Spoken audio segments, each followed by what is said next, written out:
Halo semua, apa kabar di hari ini? Ya, bersyukur, berdoa semua dalam keadaan yang sehat-sehat, sukacita, diberkati senantiasa. Ya, di saat ini Ibu mau mengajak kita semua untuk belajar sosiologi. Yuk belajar sosiologi bersama dengan saya, Ibu Febianti Tahulending. Untuk saat ini, kita akan belajar sosiologi tentang definisi, faktor penyebab, dan teori daripada konflik. Ya, itu yang akan kita pelajari di hari ini. Adapun tujuan pembelajarannya, agar peserta didik atau teman-teman semua mampu menjelaskan definisi, faktor penyebab, dan teori daripada konflik.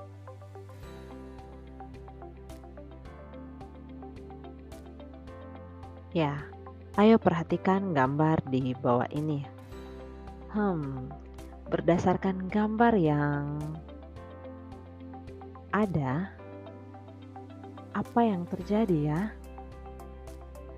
Ya, silakan teman-teman semua memperhatikan gambar yang ada. Kemudian perhatikan apa yang terjadi. Kemudian, apakah Anda pernah berada di situasi seperti pada gambar ini?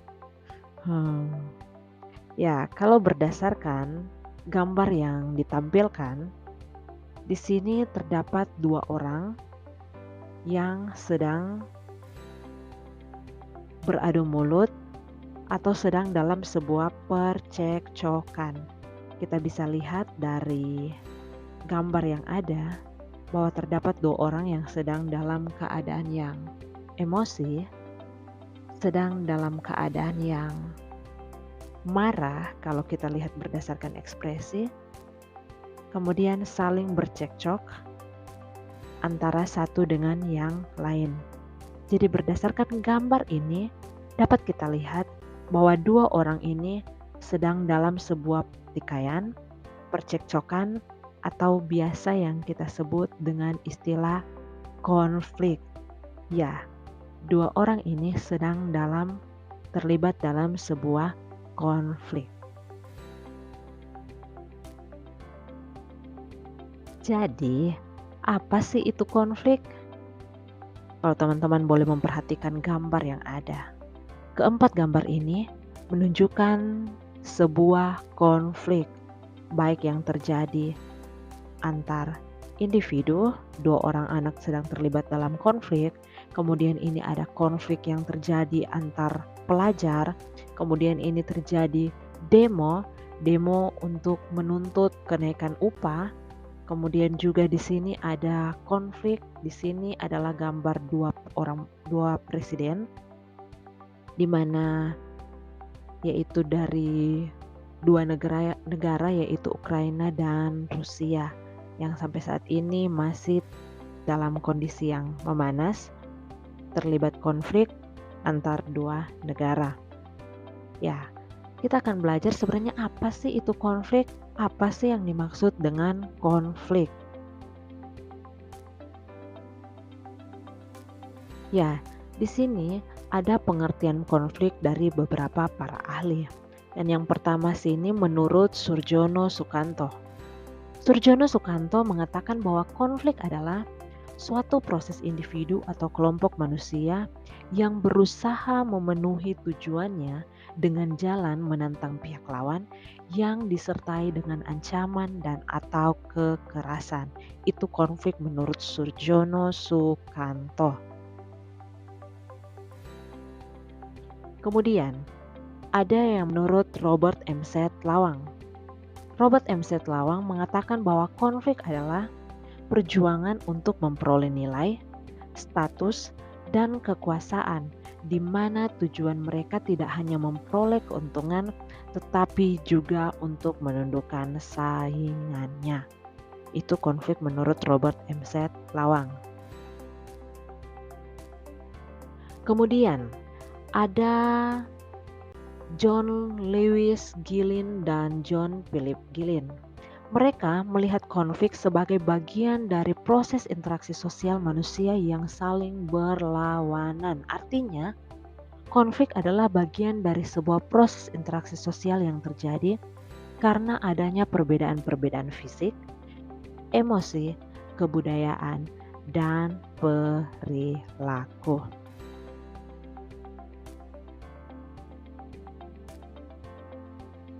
Jadi, kita melihat itu kata konflik kalau tadi menurut para ahli. Jadi kita lihat bahwa kata konflik ini berasal dari bahasa Latin, configere, yang artinya saling memukul. Jadi dalam Kamus Besar Bahasa Indonesia atau KBBI, konflik ini didefinisikan sebagai percekcokan, perselisihan, atau pertentangan. Dengan demikian, secara sederhana, kita dapat melihat bahwa konflik ini merujuk pada adanya dua hal atau lebih yang berseberangan. Ini tidak selaras dan bertentangan. Jadi, secara sosiologis, konflik ini diartikan sebagai suatu proses antara dua orang atau lebih, atau juga kelompok yang berusaha menyingkirkan pihak lain dengan cara menghancurkan atau membuatnya tidak berdaya. Dan konflik ini termasuk dalam bentuk interaksi sosial atau hubungan sosial yang bersifat disosiatif. Itu yang namanya konflik. Kemudian, sebuah konflik ini tidak jadi dengan sendirinya. Ketika terjadi sebuah konflik, pasti ada faktor-faktor yang menyebabkan kenapa konflik itu terjadi. Seperti gambar kedua anak ini, terlibat percekcokan atau terlihat sedang berkonflik. Kemudian di sini juga ada tawuran antar pelajar, kemudian terjadi juga demo dan konflik antar negara Ukraina dan Rusia. Konflik-konflik yang terjadi ini tidak terjadi dengan sendirinya. Pastinya ada faktor-faktor apa yang menyebabkan sampai terjadinya konflik. Jadi saat ini kita akan belajar faktor-faktor apa sih pada umumnya yang menyebabkan terjadinya konflik. Jadi di sini Surjono Sukanto memberikan pandangannya bahwa faktor-faktor penyebab konflik yaitu ada 4 yang terdiri dari perbedaan antar individu, perbedaan kebudayaan, perbedaan kepentingan, dan perubahan sosial. Jadi kalau dari perbedaan antar individu, setiap manusia tentu memiliki pendirian dan perasaan yang berbeda. Coba perhatikan diri teman-teman semua, diri Anda sendiri, dan teman-teman sekelas atau dengan orang-orang yang ada di sekitar Anda. Tentu teman-teman akan menemukan adanya perbedaan pendirian dan perasaan antara diri Anda dengan teman-teman Anda atas sesuatu hal. Perbedaan pendirian tersebut dapat menjadi faktor penyebab konflik. Sebagai contoh, ketika teman-teman dan beberapa teman yang lain memiliki pendirian bahwa ketika belajar, suasana kelas haruslah tenang. Sementara itu, teman-teman Anda yang lain berpendirian bahwa belajar sambil bernyanyi adalah sesuatu yang menyenangkan dan membantu. Perbedaan pandangan seperti itu tidak jarang menimbulkan rasa amarah. Hal itu dapat berlanjut pada perasaan benci hingga dapat timbul usaha untuk saling menghancurkan.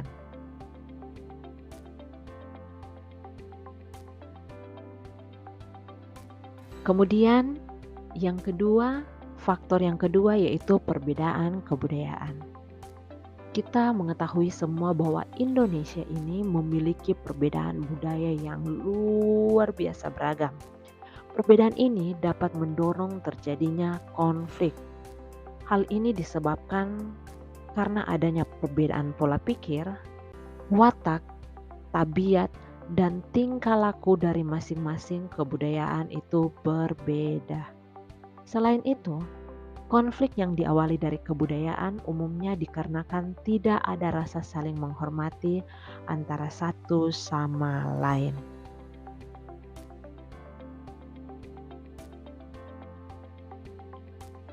Kemudian faktor penyebab konflik yang ketiga, yaitu perbedaan kepentingan.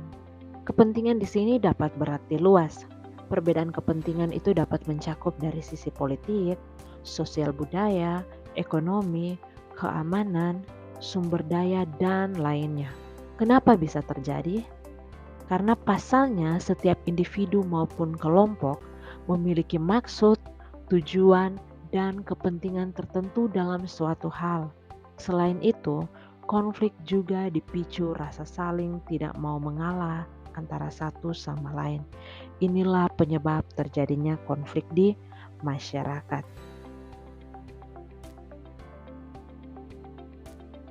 Kemudian yang terakhir, faktor penyebab konflik yang terakhir yaitu perubahan sosial. Ya, kehidupan sosial di masyarakat merupakan hal yang dinamis, artinya selalu mengalami pembaharuan dan perubahan. Kedinamisan yang terlalu cepat ini dapat memicu terjadinya disorganisasi serta ketidaksiapan masyarakat dalam menerimanya. Hal ini akan memantik konflik sosial di lingkungan masyarakat. Masyarakat sendiri merupakan sekelompok manusia yang terus berubah seiring dengan perkembangannya kebutuhan dan pengetahuannya. Ya, coba perhatikan, teman-teman semua perhatikan masyarakat kita saat ini dan bandingkan dengan keadaan sebelumnya sekitar 10 atau 20 tahun yang lalu. Tentu sangat berbeda. Perubahan-perubahan tersebut tentu mempengaruhi cara pandang sebagian anggota masyarakat terhadap nilai, norma, dan pola perilaku masyarakat. Apalagi jika perubahan itu berlangsung dengan cepat dan meluas, muncullah perilaku-perilaku lain yang dianggap oleh sebagian anggota masyarakat lain sebagai perilaku berlawanan, aneh, dan bertentangan dengan kebudayaan masyarakatnya. Situasi seperti itu dapat memunculkan konflik atau pertentangan. Jadi itu faktor-faktor apa yang menyebabkan sampai terjadinya konflik, yaitu karena adanya perbedaan antar individu, perbedaan kebudayaan, perbedaan kepentingan, dan yang terakhir adalah perubahan sosial.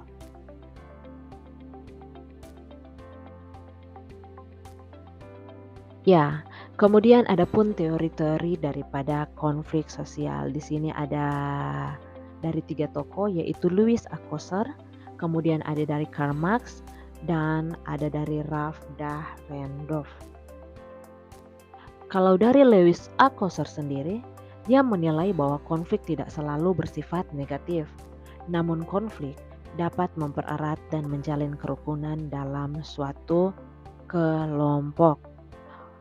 Adapun manfaat konflik menurut Althusser adalah yang pertama, konflik dapat menjadi media untuk berkomunikasi. Kemudian konflik dapat memperkuat solidaritas kelompok.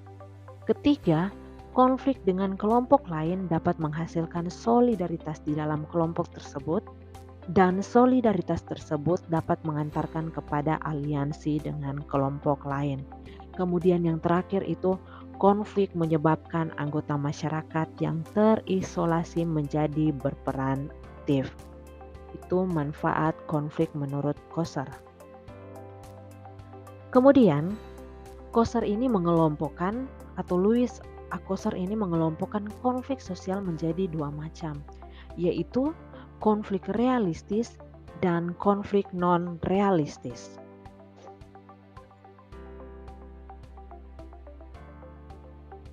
Konflik realistis ini dalam kamus sosiologi ialah konflik yang berasal dari kekecewaan individu atau kelompok atas tuntutan maupun perkiraan-perkiraan keuntungan yang terjadi dalam hubungan sosial. Ini contohnya kalau konflik realistis itu misalnya para karyawan yang melakukan pemogokan kerja melawan manajemen perusahaan sebagai aksi menuntut kenaikan gaji.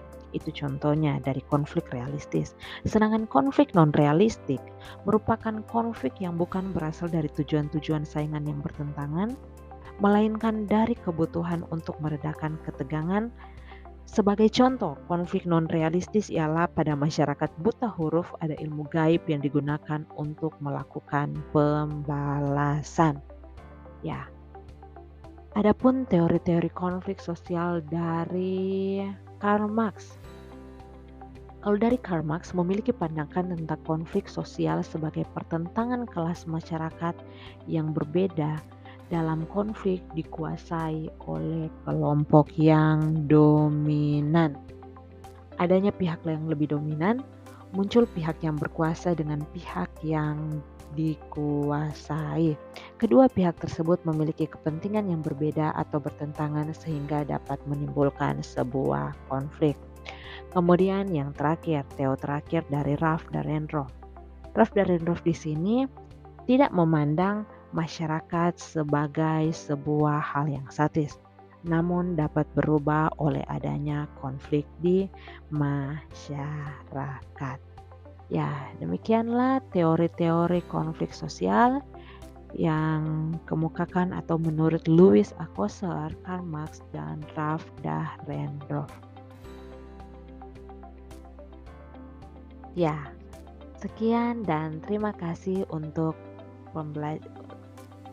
pembelajaran sosiologi di hari ini.